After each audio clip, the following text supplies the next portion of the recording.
दोस्तों, इस दुनिया में कोई भी किसी का अपना नहीं है। अगर आपको भी लगता है कि इस दुनिया में सब कोई अपना है, तो आप बिल्कुल गलत हो, क्योंकि जब आपको उन लोगों की जरूरत पड़ेगी तो कोई भी साथ नहीं देगा।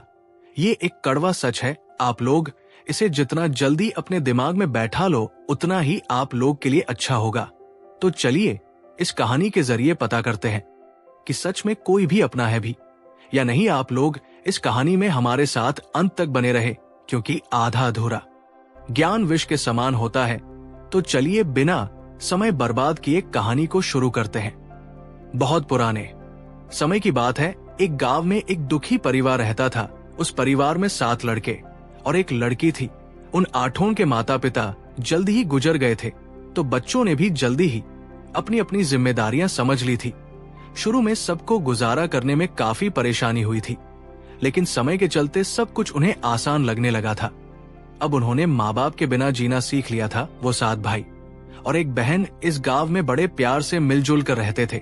दिन निकलते ही 7 भाई शिकार के लिए निकल जाते और बहन सबके लिए खाना पकाती थी और घर के बाकी के दूसरे काम काज करती थी। भाई जब जंगल से वापस आते तो साथ में बड़े बड़े जानवर पक्षी आदि को मार कर लाते थे।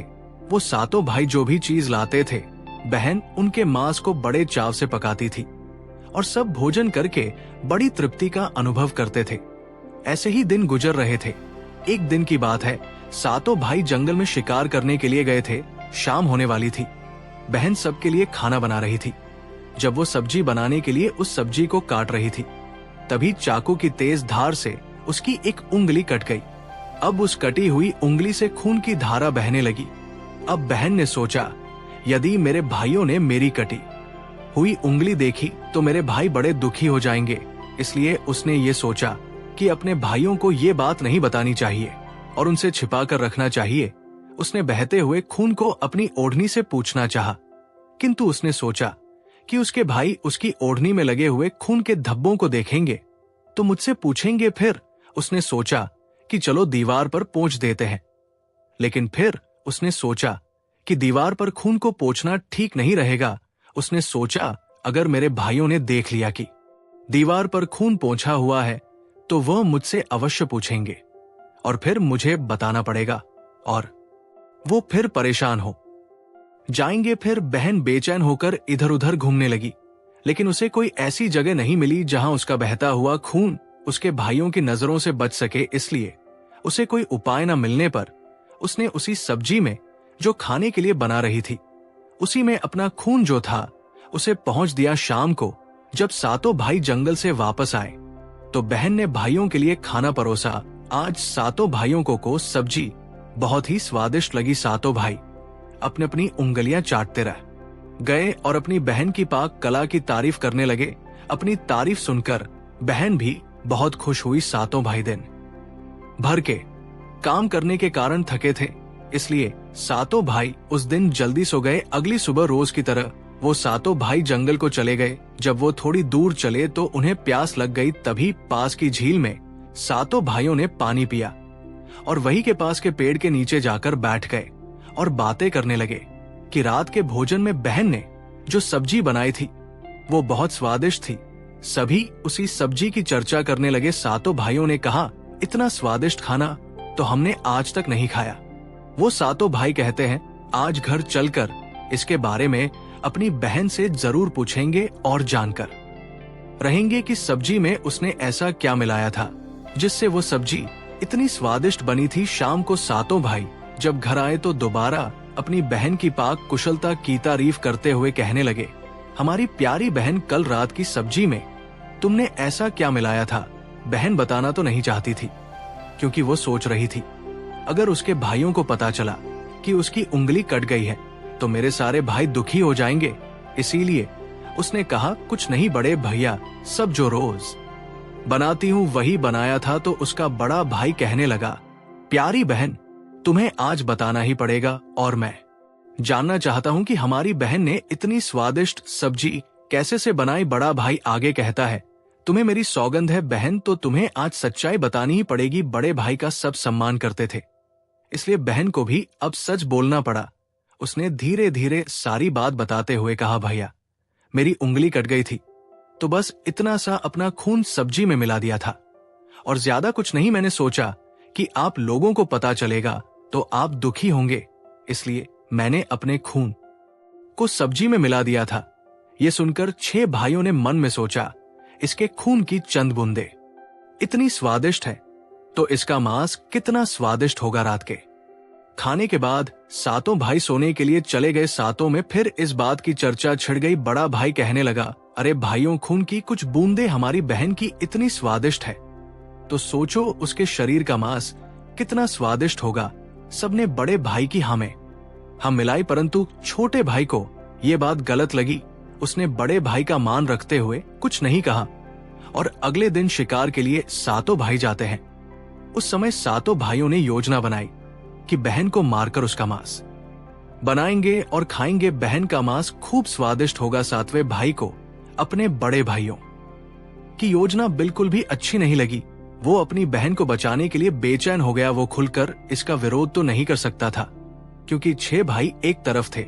सभी भाइयों ने मिलकर एक टीले पर बांस के पत्तों का एक चबूतरा बनाया, जिसे चांद कहते हैं। उनकी योजना ये थी कि बहन को बहला फुसलाकर यहाँ पर लेकर आएंगे और तीर मारकर अपनी बहन की हत्या कर देंगे और उसका स्वादिष्ट मांस खाएंगे। अगले दिन बड़े भाई ने अपनी बहन से कहा, मेरी प्यारी बहन, अब तुम बड़ी हो गई हो और शादी के लायक हो गई हो। मैंने तुम्हारे लिए एक सुंदर वर की तलाश की है। आज हम उसको देखने जाएंगे और उसका घर भी देख कर आएंगे, इसीलिए तुम भी हमारे साथ चलोगी। बहन शादी की बात से बहुत खुश हुई, तुरंत तैयार होकर भाइयों के साथ चलने लगी। चलते चलते जब बहन थक गई तो उसने अपने बड़े भाई से पूछने लगी, भैया मेरा ससुराल अब कितना दूर है?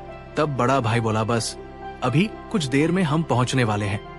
और बड़ा भाई बोला, वो देखो बहन दूर से दिखाई दे रहा है। बड़ा भाई उसी टीले पर बने चांद को दिखाते हुए बोला, देखो मेरी प्यारी बहन, तुम्हारा ससुराल जहां तुम राज करेगी। ये सुनकर बहन आनंदित हो उठी। चांद पर पहुंचने के बाद बड़े भाई ने अपने छोटे भाइयों को आदेश दिया, अपनी बहन को एक रस्सी के सहारे से बांस के खंभे से बांध दो। सभी भाई मिलजुल कर जल्दी से बहन को बांधने लगे। बहन ने अपने सभी भाइयों को हत्यारे के रूप में देखकर उसका हृदय हाहाकार करने लगा। वो ईश्वर को याद करते हुए कहने लगी, हे ईश्वर, अब तुम ही मेरा सहारा हो। मेरे सातों भाई मेरी हत्या करना चाहते हैं। इनमें से एक भी ऐसा नहीं है जिसके दिल में मेरे लिए दया और प्रेम हो। सातवें भाई को बहन की पुकार पर दया आ गई, परंतु 6 भाइयों का विरोध करने का साहस वो नहीं जुटा पाया। बहन को निर्ममता से बांधने के बाद बड़े भाई ने सबको बारी बारी से उस पर प्रहार करने का आदेश दिया। बड़ा भाई सबसे पहले हाथों में धनुष बाण लेकर जब अपनी बहन पर प्रहार करने को आगे बढ़ा, तब बहन भाई के सामने हाथ जोड़कर करुण स्वर में कहने लगी, मारो मारो भैया, छाती में लक्ष्य करके तुम्हारा तीर जंगल को जाएगा। भैया मारो मारो भैया, छाती में लक्ष्य करके भाई ने कठोरता दिखाते हुए तीर चलाया, परंतु उसका निशाना तो अचूक था, परंतु आज विफल हो गया। उसके बाद अब दूसरा भाई तीर मारने को तैयार हुआ। बहन ने उसके आगे भी हाथ जोड़कर वही करुण रूपी गीत गाया, उसका भी निशाना चूक गया। इसी तरह सभी भाइयों ने बारी बारी से बहन की छाती को लक्ष्य करके तीर मारने की कोशिश की, परंतु बहन हर बार यही दोहरा रही। 6 भाई लक्ष्य भेद करने में असफल रहे। अब सातवें भाई की बारी थी। उस सातवें भाई से 6 भाई कहने लगे, भाई पूरी ताकत से तीर चलाना और बहन को एक बार में मार देना। यदि तुम्हारा निशाना चूक गया तो तुम जिंदा नहीं बचोगे, हम सब तुम्हें मार देंगे। बहन ने छोटे भाई की जान बचाने के लिए अपनी जान न्योछावर कर दी और अपने छोटे भाई को बचाने का निश्चय किया। वो ईश्वर से प्रार्थना करने लगी है, ईश्वर मेरे भाई का तीर मेरी छाती भेदने में सफल हो जाए। वो फिर करुण गीत गाने लगी, मारो मारो भैया, छाती में लक्ष्य करके, भैया छाती में लक्ष्य करके तेरा तीर मेरी छाती भेद जाए।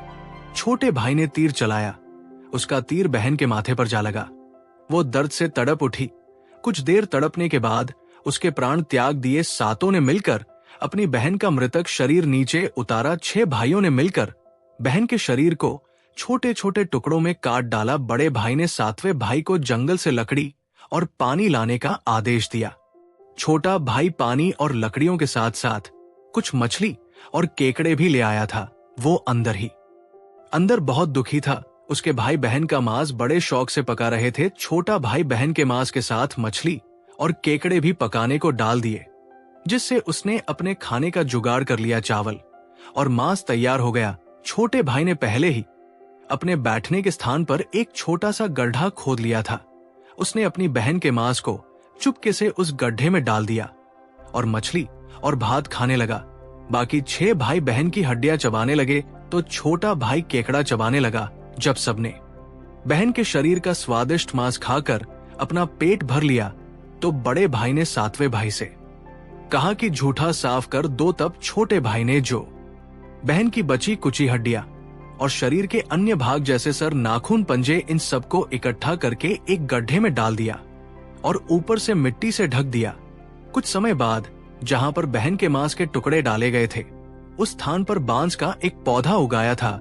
धीरे धीरे वहां पर बांसों का झुंड बन गया। एक बार एक संत आए और उसी बांस के झुरमुट तले छुपकर मलम करने लगे।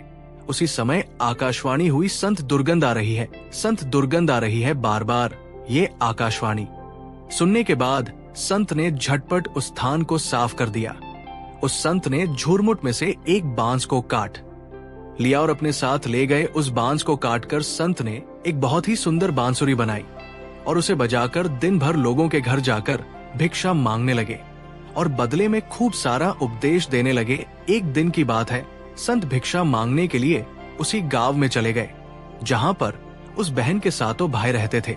जैसे ही वो संत बड़े भाई के द्वार पर गए, जैसे ही संत ने बांसुरी बजाना शुरू किया, उसमें से आवाज आई है, दुश्मन सबसे बड़ा नहीं बाजो रे, बांसुरी बड़े भाई के घर नहीं बाजो रे। बांसुरी बांसुरी आगे बोली दया, प्रेम सब छोड़कर रिश्ते में यही दाग लगाया है नहीं, बाजो रे बांसुरी। इस तरह की करुण आवाज सुनकर बड़े भाई के पसीने छूटने लगे। उसने अपनी पत्नी से कहा कि इस योगी को तुरंत भिक्षा दो और यहाँ से विदा करो। उसकी पत्नी ने वही किया, योगी को तुरंत भिक्षा देकर विदा कर दिया। इसी तरह योगी बाबा बारी बारी से 6 भाइयों के द्वार पर गए। उनके घर जाते ही बांसुरी से स्वयं वही गीत बजने लगा। उन 6 भाइयों ने भी अपनी पत्नी को तुरंत ही कुछ भिक्षा देकर संत को विदा करने को कहा। उन 6 भाइयों के मन में डर समा गया कि कहीं अगर ये संत ज्यादा देर रुका तो पोल खुल जाएगी कि अपनी बहन की हत्या इन्होंने ही की है। अब अंतिम समय 7वें भाई के द्वार पर आया। जैसे ही वो योगी वहां पहुंचे, 7वां भाई अभी तक कुंवारा था और अकेले रहता था। जब योगी बाबा उसके द्वार पर उपस्थित हुए तो बांसुरी बोल उठी, बाजो रे बांसुरी, मेरे सबसे छोटे भाई के घर मेरे छोटे भाई ने मन की बात में छुपा कर रखी है। युग युग की वो बांसुरी बोली यही है। मेरे सबसे प्यारे भाई का घर योगी की बांसुरी से इतने प्यारे और दिलचस्प गीत बजते सुनकर छोटे भाई ने उन्हें सम्मान के साथ अपने घर में बैठने के लिए स्थान दिया और जलपान से उनका सत्कार किया। उसके बाद छोटे भाई ने बांसुरी के विषय में चर्चा की। योगी ने के जन्म की कहानी छोटे भाई को बताई कि कैसे उन्होंने बांस को काटकर बांसुरी बनाई है और कैसे आकाशवाणी हुई थी।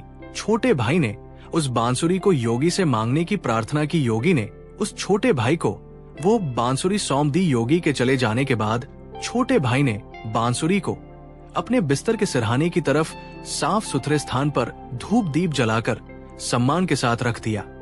कुछ दिनों के बाद छोटे भाई के घर में परिवर्तन दिखाई देने लगे।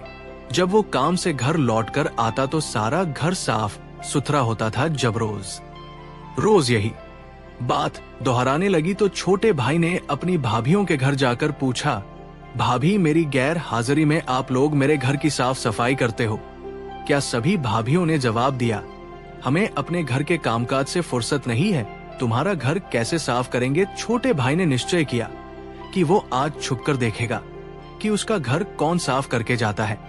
इसलिए छोटा भाई आज काम पर नहीं गया और वो घर के एक कोने में छुप गया। घर सुनसान होते ही जहां पर बांसुरी स्थापित की थी, वहां से उसकी बहन की शक्ल की एक लड़की निकली और उसने घर का सारा काम किया और फिर उसी बांसुरी में समा गई। छोटे भाई ने ये सब देखा तो उसे अपनी आंखों पर विश्वास नहीं हुआ। फिर छोटे भाई ने ये बात अपनी बड़ी भाभी को बताई। बड़ी भाभी ने अपने छोटे देवर को समझाया कि जैसे ही लड़की बांसुरी से बाहर निकलेगी, तुम उस बांसुरी को आग में डालकर जला देना और फिर उस पर तुलसी का जल छिड़क देना। फिर देखना क्या होता है। छोटे भाई ने बड़ी भाभी के कहे मुताबिक काम किया। उसने लड़की के निकलते ही बांसुरी को आग में डाल दिया और लड़की पर पवित्र तुलसी का जल छिड़काव किया।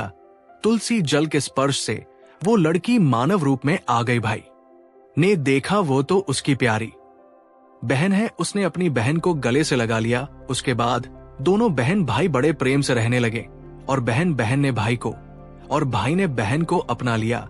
खुशी से एक दूसरे के साथ रहकर वे जीवन यापन करने लगे। दोस्तों, ये एक कड़वा सत्य है कि इस दुनिया में कोई भी व्यक्ति किसी का सच्चा अपना नहीं होता। रिश्तों की मिठास और दोस्ती का बंधन अक्सर स्वार्थ से जुड़ा होता है। जब हम कठिनाइयों का सामना करते हैं तब हम देख सकते हैं कि हमारे आसपास कितने लोग वास्तव में हमारे साथ हैं। बाहरी दुनिया में सब कुछ दिखावटी है।